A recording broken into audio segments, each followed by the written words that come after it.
Palavra da Verdade, a exposição bíblica com Hernandes Dias Lopes.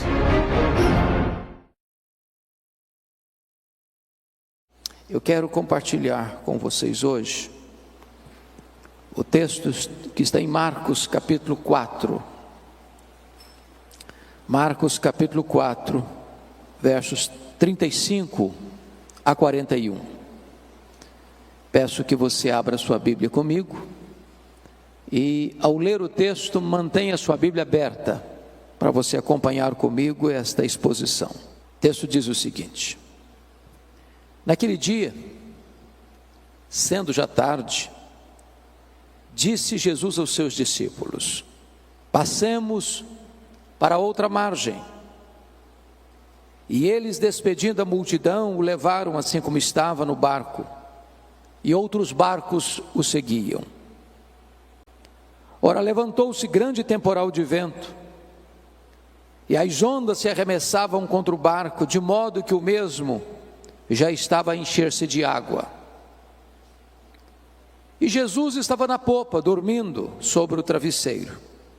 Todos o despertaram e lhe disseram: Mestre,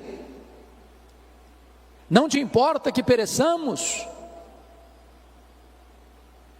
E ele, despertando, repreendeu o vento e disse ao mar: acalma-te, emudece. E o vento se aquietou e fez-se grande bonança. Então lhes disse: por que sois assim tímidos? Como é que não tendes fé? E eles, possuídos de grande temor, diziam uns aos outros: quem é este, que até o vento e o mar lhe obedecem? Amém? Eu queria pensar com vocês sobre o seguinte tema: não desanime, não tenha medo, Jesus está no controle. À guisa de introdução, quero falar 4 fatos que são importantes para a nossa reflexão nesta manhã. O primeiro deles é que as tempestades da vida existem, e elas são reais, elas estão absolutamente presentes na nossa vida, porque são inevitáveis. Elas chegam, e chegam para todos. Chegam para aqueles que estão no palácio e aqueles que estão na choupana,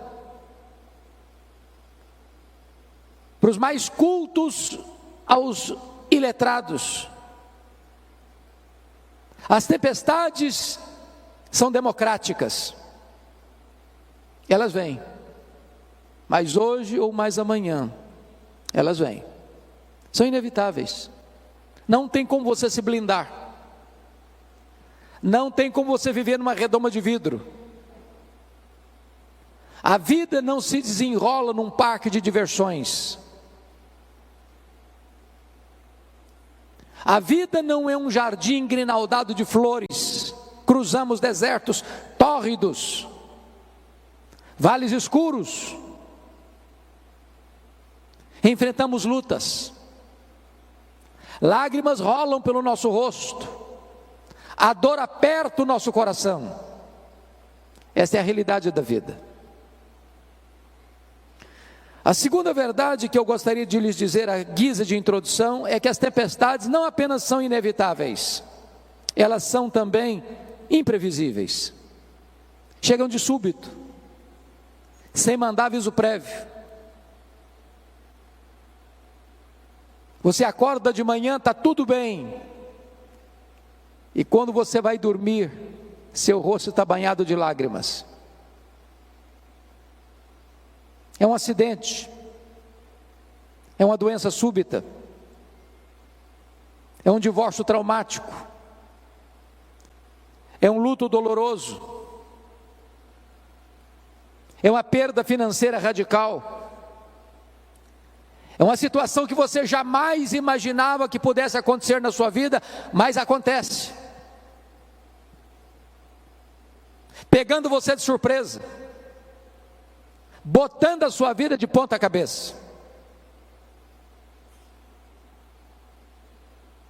Mas a terceira verdade, ainda na linha da introdução da mensagem, é que as tempestades não são apenas inevitáveis e imprevisíveis. Em terceiro lugar, elas são inadministráveis tantas vezes.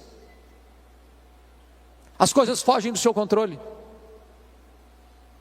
Você quer ir para a direita e o seu barco é jogado com fúria para a esquerda. Você quer avançar e você recua. Aquilo que parecia tão fácil de resolver, de repente se transforma num monstro na sua vida e você não consegue mais resolver. É um filho criado com todo zelo, que de repente entra na adolescência, se envolve com coisas perigosas, amizades perigosas, se desvia, entra nas drogas, transtorna a família.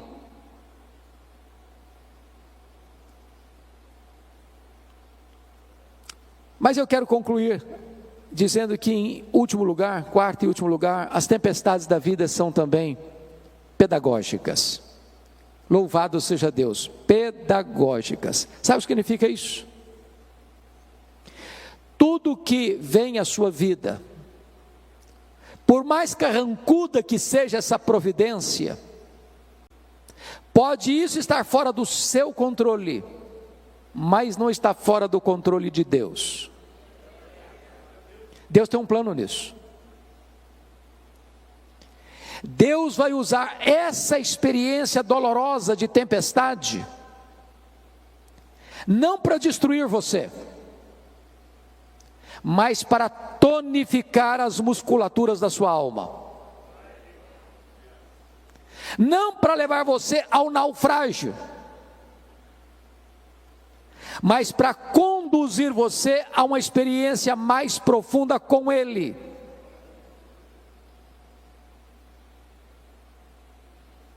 Quando Deus nos permite passar por uma situação adversa, difícil, amarga, Ele quer nos dar lições mais profundas, que de outra sorte nós não conseguiríamos aprender. Então, dito isto, a título de introdução, peço que você, com a Bíblia aberta comigo, passemos a considerar algumas lições desta passagem. O contexto aqui é que Jesus passara todo aquele dia ensinando as parábolas do reino. E se você já falou, deu aulas, pregou um dia inteiro, você sabe que ao final do dia você está exausto. Então Jesus entra no barco, pega um travesseiro, vai lá para trás do barco, deita e dorme. Mas antes disso ele diz para os discípulos: passemos para outra margem.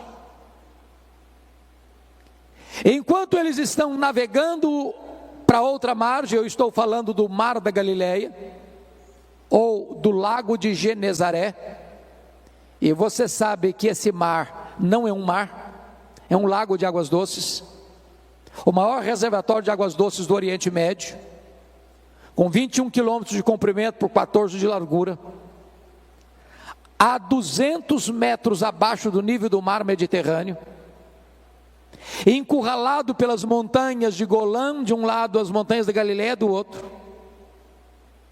Enquanto navegam, subitamente surge uma tempestade de vento, e o barco é varrido de um lado para o outro. E os discípulos inicialmente devem ter pensado: vamos deixar o mestre descansar, nós temos habilidade e capacidade de resolver esse problema. Mas na medida em que eles tentavam resolver o problema, o mar se agigantava, as ondas se tornavam mais furiosas, o barco era sovado com fúria pelo vento tão furioso, e estava se enchendo de água, e a morte mostrando para eles a sua carranca. E então recorrem a Jesus com uma pergunta em tom de censura: Mestre, não te importa que pereçamos? E Jesus se levanta, repreende o vento, repreende o mar, a grande bonança, e agora Jesus pergunta para eles: por que sois assim tímidos? Como é que não tendes fé? E eles se entreolharam e perguntaram uns para os outros: mas quem é este, que até o vento e o mar lhe obedecem? Notem comigo, irmãos, que esse texto está regido por 3 perguntas. A primeira pergunta está aí no versículo 38. É a pergunta dos discípulos a Jesus: Mestre, não te importa que pereçamos? A segunda pergunta é a pergunta que está no verso 40. É a pergunta de Jesus para os discípulos: por que sois assim tímidos? Como é que não tendes fé? E a terceira pergunta está no verso 41. É a pergunta entre os discípulos: quem é este que até o vento e o mar lhe obedecem? Bom, como o texto está regido por essas 3 perguntas, me deterei em trabalhar essas 3 perguntas na meditação desta manhã. Vejamos então a primeira pergunta. Esta é a sua pergunta, esta é a minha pergunta, esta é a nossa pergunta: Mestre, não te importa que pereçamos? É a pergunta da angústia, é a pergunta da vulnerabilidade humana, é a pergunta das fraquezas humanas, é a pergunta de alguém que está enfrentando um problema e não sabe como resolvê-lo, está enfrentando uma doença e a medicina diz: não tem mais jeito. Está enfrentando uma crise conjugal e parece que não vê nenhuma janela de escape para uma solução que traga paz à alma. A grande pergunta, meus amados, é por que esses discípulos estão fazendo essa pergunta com esse tom de censura a Jesus? Mestre, não te importa que pereçamos? Não estás vendo a nossa dor, não estás vendo o nosso aperto, não estás percebendo o nosso perigo, não vais fazer nada. Mas por que eles estão fazendo essa pergunta? Porque alguma coisa não estava bem resolvida na mente deles. Em primeiro lugar, eles não estavam conseguindo conciliar a obediência à ordem de Jesus: passemos para outra margem, com a tempestade que estavam enfrentando. Não é muito difícil nem para você nem para mim entendermos a tempestade que Deus mandou atrás de Jonas. Jonas tinha desobedecido a Deus. E no imaginário nosso comum, a gente pensa assim: quando um crente se afasta de Deus, Deus manda uma tempestade atrás dele, e manda mesmo. Não para destruí-lo, mas para fazê-lo voltar ao caminho da obediência.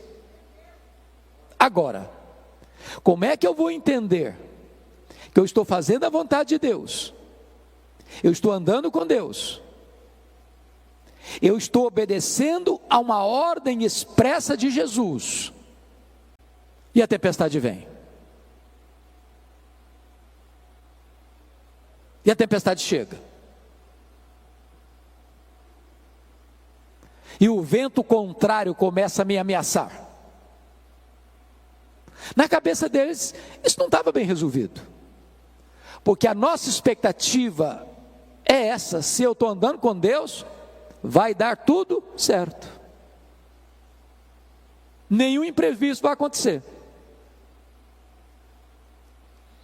Mas havia um segundo problema que levou esses discípulos a perguntarem a Jesus nesse tom de censura: Mestre, não te importa que pereçamos? Qual era o segundo problema? Era a urgência da necessidade deles com a demora de Jesus. em atendê-los. Por quê?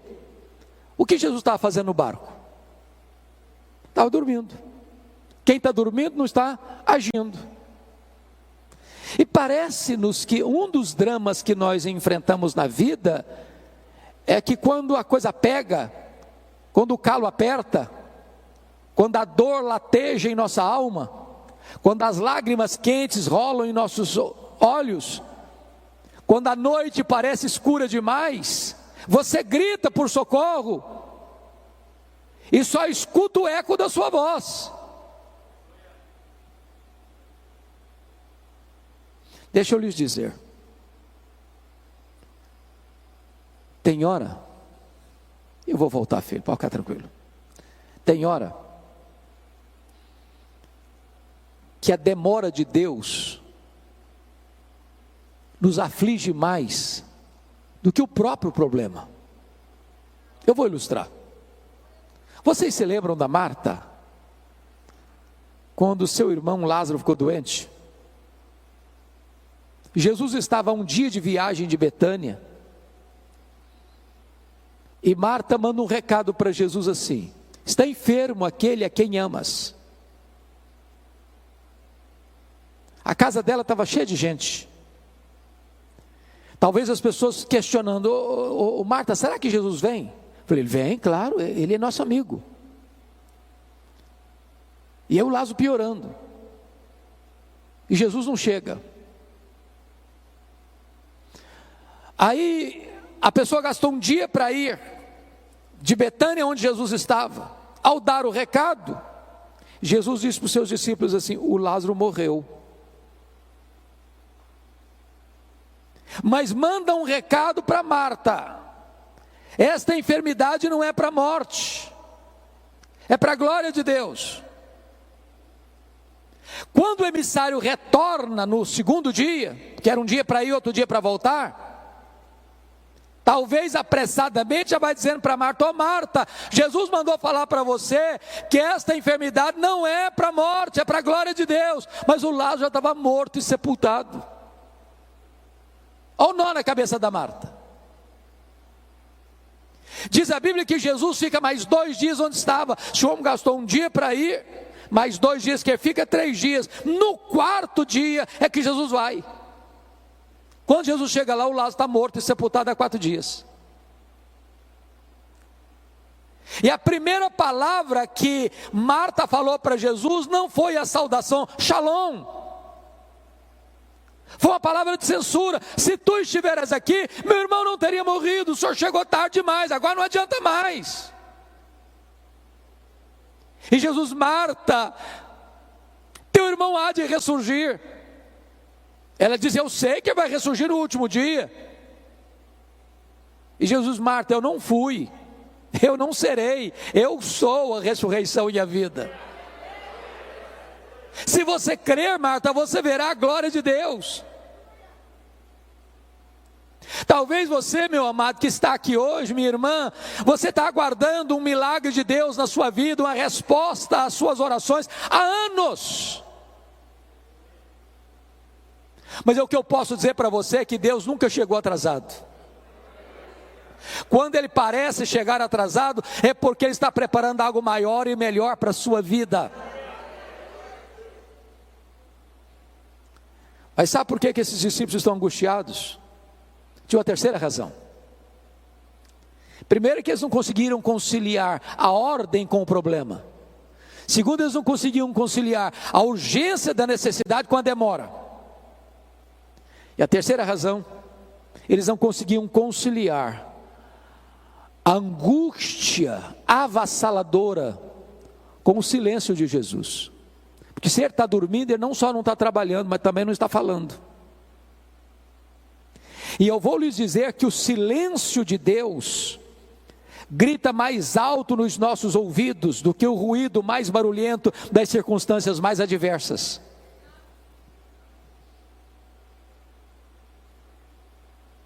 Quantos de nós, irmãos, nas noites mais escuras da alma, já gritou: socorro! E parece que a nossa voz ecoa no espaço e nenhuma resposta chega.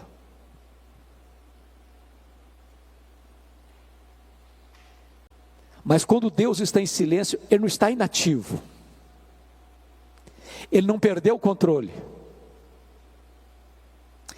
Ele está trabalhando e trabalhando por nós e não contra nós.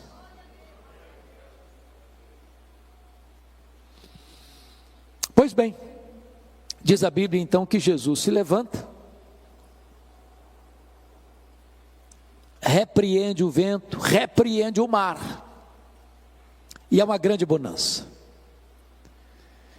Me impressiona, entretanto, observar que numa segunda ocasião, quando houve uma tempestade, aí Jesus não estava dentro do barco. Vocês se lembram disso, está registrado em Mateus 14. Lá naquela segunda ocasião, Jesus mudou a metodologia. Aqui, primeiro ele acalma o mar e o vento, para depois acalmar os discípulos. Lá na segunda ocasião, primeiro ele acalmou os discípulos, para depois acalmar o mar, dizendo assim para eles: tende bom ânimo, sou eu, não tenham medo. Só então ele acalmou o mar. A pergunta é: por que ele mudou de metodologia? Por uma razão muito simples.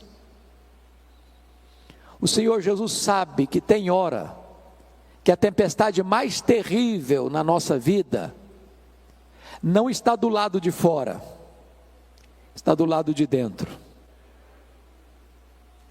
Tem hora que o seu maior problema não é a circunstância, é o sentimento.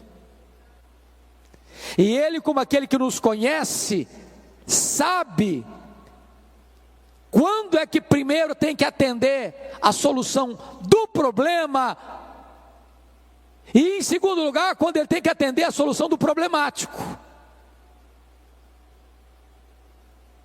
Ele é poderoso nesta manhã para acalmar tanta tempestade que está dentro da sua alma, como a tempestade que está fora de você.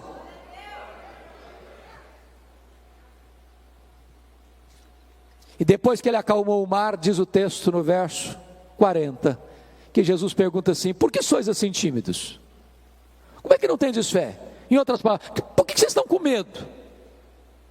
Agora, só convido você para se transportar para aquela circunstância, para aquela ocasião, e perguntar assim: se você estivesse lá dentro daquele barco, você estaria com medo?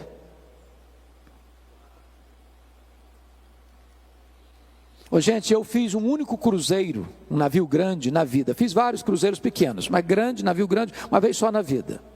Saiu de Santos, foi para o interior do Rio de Janeiro. E eu prometi a mim mesmo nunca mais fazer outro cruzeiro na vida. Pegamos ondas de 5 metros. Foi um desespero. Todo mundo dentro do navio ficou com náuseas, todo mundo.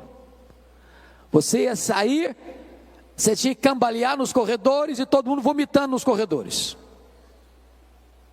Você não imagina o que é você começar uma viagem, o navio está todo mundo nauseado e você sabe que tem 8 horas pela frente. A única oração que eu fazia era essa: ó Deus, ou eu durmo ou eu morro. Agora imagine o que é um barquinho de pescador no meio do mar, já de noite, o mar furioso, moendo o barquinho, água entrando, a morte mostrando a carranca, a situação humanamente desgovernável. Você ficaria com medo? Aí Jesus pergunta assim: por que vocês estão com medo? Como é que vocês não têm fé? Mas por que eles deveriam estar com fé e não com medo? Bom, eu quero lhes dar 4 razões por que eles deveriam ter fé e não medo. Para ajudar a vocês na memorização, usarei um recurso mnemônico. As 4 razões para eles terem fé e não medo, começando com a letra P. Primeiro, eles deviam ter fé e não medo por causa da promessa de Jesus do verso 35. Passemos para outra margem. Se Jesus disse assim: passemos para outra margem, qual era o destino deles? A outra margem, claro. Então vou lhe dizer algo sublime agora. Promessa de Jesus e realidade são a mesma coisa. Porque nenhuma das suas promessas cai por terra.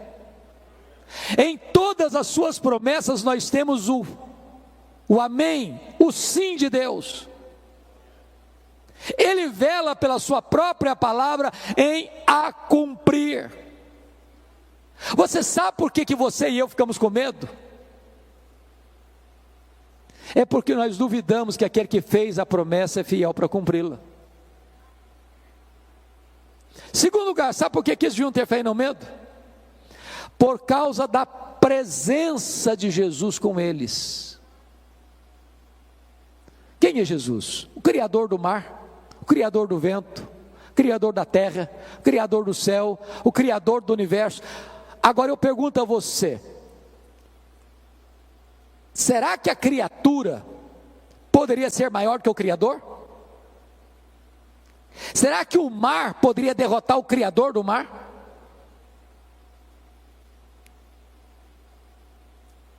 Aquele que criou todas as coisas estava dentro daquele barco. Aquele barco não podia afundar com o Criador do universo, o Filho de Deus.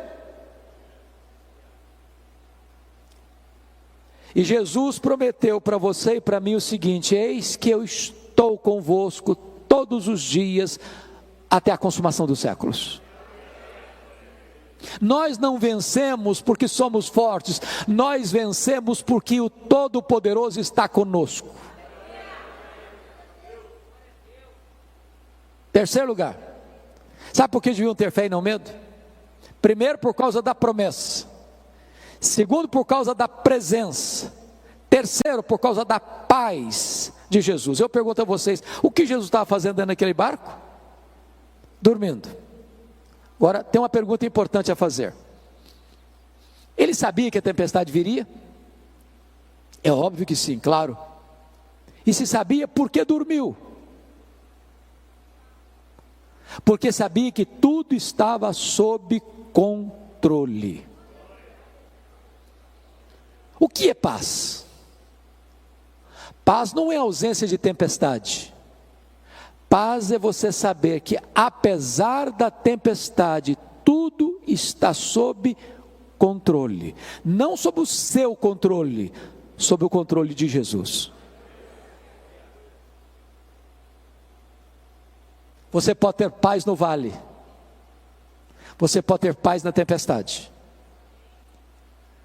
Mesmo que as rédeas tenham saído das suas mãos, Deus continua com as mãos no leme da sua história. Quarto lugar, por que eles deviam ter fé e não medo? Primeiro, por causa da promessa. Segundo, por causa da presença. Terceiro, por causa da paz. Quarto, por causa do poder de Jesus.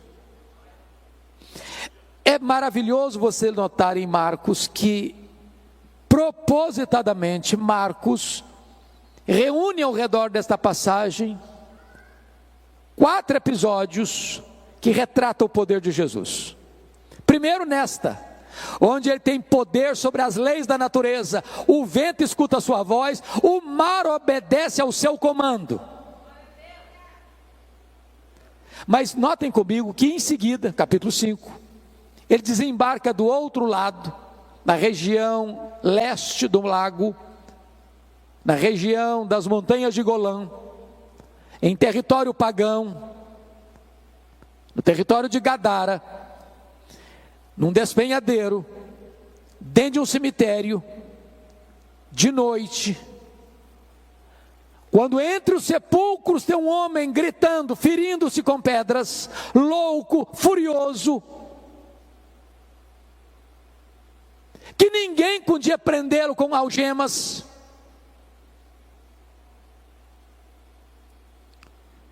E quando Jesus entra, e a cena era de medo, porque tudo que você não espera ver dentro de um cemitério de noite, a gente viva. E aquele homem se prostra diante de Jesus, E Jesus pergunta: qual é o teu nome? E ele respondeu: Legião, porque somos muitos. O que é uma legião? Uma legião é uma corporação romana de 6.000 soldados. Dentro de um único homem tinha 6.000 demônios, capaz de sair de um homem e entrar em 2.000 porcos, levando-os ao precipício e à morte.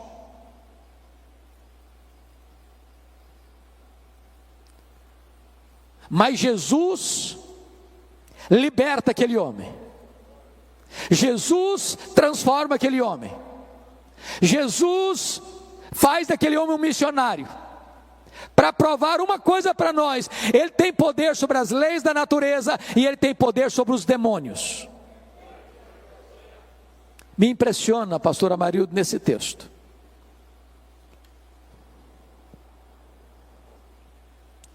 porque os demônios fizeram alguns pedidos para Jesus. O demônio não ora, mas faz pedido.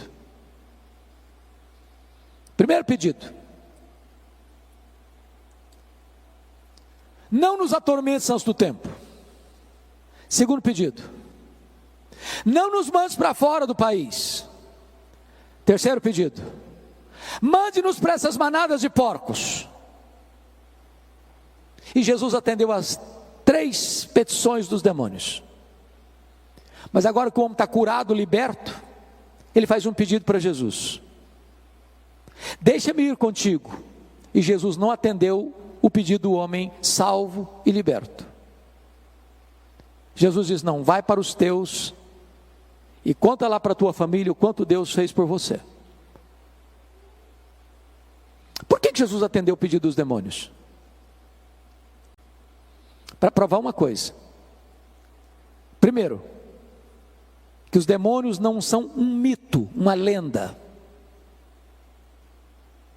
Segundo, para mostrar para o mundo inteiro o poder destruidor dos demônios na vida de uma pessoa, capaz de sair de um único homem que era foragido da justiça, ninguém conseguia botar mais a mão nele, ele quebrava a algema, a família tinha enjeitado a ele, a sociedade tinha enjeitado a ele, os vivos tinham enjeitado a ele, vivia entre os mortos.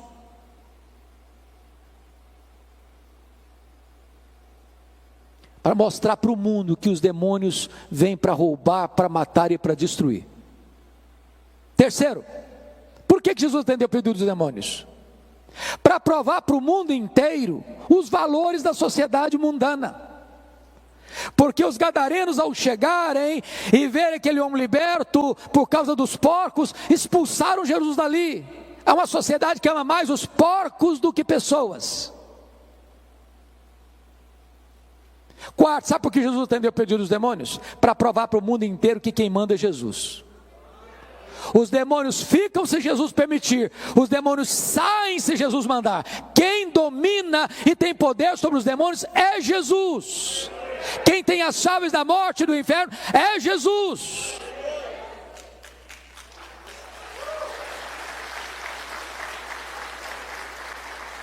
Então Jesus aqui prova que ele tem poder sobre os demônios. Mas quando você segue a leitura em Marcos 5, Jesus demonstra poder, agora não só sobre as naturezas, não só sobre os demônios, mas sobre a enfermidade, porque tem uma mulher hemorrágica, 12 anos esvaindo-se em sangue, a medicina não resolve o seu problema, o seu dinheiro está se acabando com tratamentos que não tiveram qualquer efeito para ela, e ela pensou: se eu apenas tocar na orla das vestes do Senhor Jesus, eu ficarei livre do meu mal. E ela tocou na orla das vestes de Jesus, e a hemorragia estancou-se no mesmo momento. Sabe por quê? Porque Jesus tem poder sobre a natureza, poder sobre os demônios e poder sobre as enfermidades. A última palavra não é da ciência, a última palavra não é da medicina, a última palavra é do Deus vivo, é do Filho de Deus. Mas em seguida, no capítulo 5, Jesus está indo no meio da multidão, porque Lázaro, o chefe da sinagoga, rogou a Jesus: Senhor, vá comigo à minha casa, porque a minha filhinha única de 12 anos está muito doente, está à beira da morte. E Jesus caminha com ele. Quando chega alguém, diz: não incomodes mais o mestre, a tua filha acabou de morrer. O desespero, a dor, a angústia. filha única. E Jesus olha para ele e diz: não temas, Jairo, crê somente. E Jesus chegou na casa de Jairo, a menina estava ainda estendida na cama, o seu corpo sem vida. E Jesus se aproxima e diz: menina, talita cumi. Significa: menina, está na hora de acordar, está na hora de levantar. E a morte escuta a voz de Jesus, e a menina ressuscita. Sabe por quê? Porque Jesus tem poder sobre a natureza, tem poder sobre os demônios, tem poder sobre a enfermidade, tem poder sobre a morte. Ele é a ressurreição e a vida. Ele entrou nas entranhas da morte, ele matou a morte, ele ganhou vitória sobre a morte, e ele se levantou com um corpo de glória. E ele promete para você que, se você crer nele, você nunca morrerá eternamente, porque você e eu também teremos um corpo de glória semelhante ao corpo da glória do Senhor Jesus Cristo. E você pode olhar como Paulo para a morte e dizer: onde está a morte, a tua vitória? Onde está a morte, o teu aguilhão? Tragada foi a morte pela vitória. O nosso Senhor tem poder sobre a morte.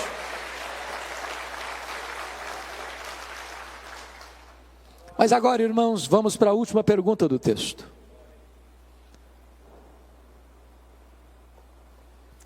Eu fico imaginando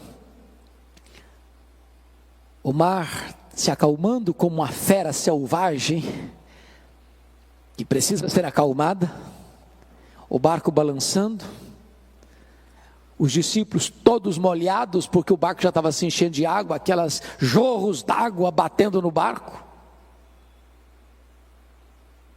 e eles estão completamente tomados de uma santa reverência, perguntando uns para os outros assim: mas quem é este que até o vento e o mar lhe obedecem? Que pergunta emblemática. Quem é este? E nós poderíamos responder essa pergunta hoje dizendo o seguinte: este é aquele que, junto com o Pai e com o Espírito Santo, lá nos refolhos da eternidade, antes da criação do universo, no conselho da Trindade, traçaram um plano perfeito para a sua, para a minha, para a nossa vida. Este é aquele que no princípio criou todas as coisas, porque todas as coisas foram feitas por intermédio dele, e sem ele nada do que foi feito se fez, as coisas visíveis e invisíveis. Quem é este? Este é aquele que sustenta todas as coisas pela palavra do seu poder. Quem é este? Este é a semente da mulher que nasceu para esmagar a cabeça da serpente. Quem é este? Este é aquele de quem os patriarcas falaram, para quem os profetas apontaram. Quem é este? Este é aquele que foi simbolizado pelo Cordeiro da Páscoa, cujo sangue, passado no batente das portas, libertou os primogênitos de Israel da morte no Egito. Quem é este? Este é aquele que foi simbolizado pelo tabernáculo, este é aquele que foi simbolizado pela arca da aliança, este é aquele que foi simbolizado por aquilo que estava dentro da arca, as tábuas da lei, o vaso com maná, a vara seca de Arão que floresceu. Este é aquele que foi simbolizado pela tampa da arca, o propiciatório, onde a glória de Deus se manifestava. Quem é este? Este é aquele que foi simbolizado pelas festas de Israel, pelos sacrifícios do templo, pelo sábado. Tudo era a sombra dele, ele é a realidade. Quem é este? Este é o maravilhoso conselheiro, Deus forte, o Pai da eternidade, o príncipe da paz. Quem é este? Este é o sol da justiça, a brilhante estrela da manhã. Quem é este?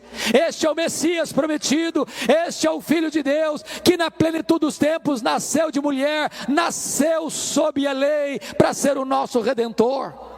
Quem é este? Este é o Verbo eterno, pessoal, divino, autoexistente, Criador, que se fez carne e habitou entre nós, cheio de graça e de verdade, e vimos a sua glória, glória como do unigênito do Pai.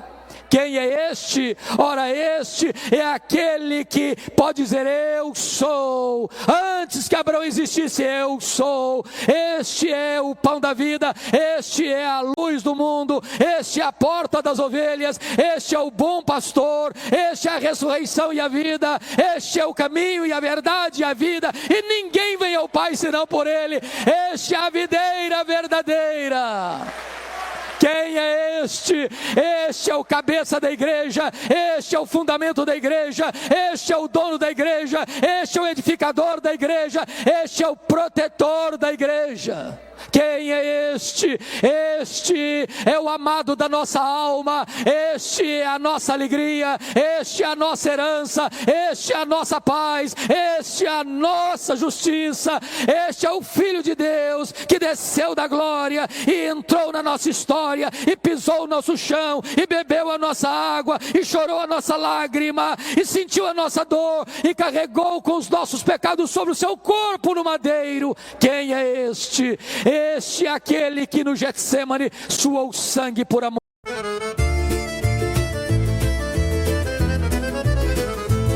Mi svegliai con freddo da faccia, mentre Gaddina faceva festa da strada. Misi scarpe, uno sì e uno no, e si fuori con tutto cor in moto. A porta scrusciavo, cielo era chiatto, i femmini già parlano un tovatto. Un vicino mi dissi: oh, cammini presto, ci rispondi no, cerco lo resto. Presto in un giorno che non vuole pensare, ma vuole campare, ridere, scappare. E fuori a casa tutto era come prima, ma in l'aria c'era una gioia più fina. Un paese si muove come una canzone, ogni voce, ogni passo, ogni parola. Sogno figlio di sta terra sincera, e quando esci fuori mi sento intera. Fuori casa tutto canta, voci risate o profumo d'arancia. Non c'è regola, non c'è strada, si sente libero quando vai in tagliazza. Fuori casa scatta vita, giorno ridi a mente, si sfila con una festa fatta pinnenti, ma resta in ta memoria sempre presenti. O picciriddu